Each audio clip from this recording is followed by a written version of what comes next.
तो हेलो दोस्तों, खेसारी लाल यादव का एक गाना आ रहा है बलम।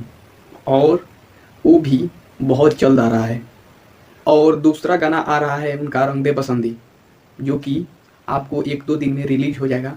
जो कि बहुत उसका पोस्टर सोशल मीडिया पर धमाल मचा रहा है। दोस्तों, हमारे चैनल को सब्सक्राइब कीजिए और बेल आइकन घंटे को प्रेस कर दीजिए और नोटिफिकेशन आपको मिलता रहेगा नया नया अपडेट।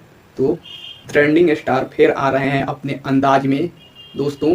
तो आप लोग हमारे वीडियो को लास्ट तक देखते रहिए। हम आपको एक एक वॉइस सब समझाएंगे।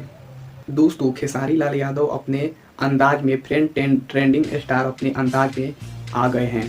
और वो है तू कितनी प्यारी है, भोली भाली है। ओ माँ, ओ माँ, ओ माँ,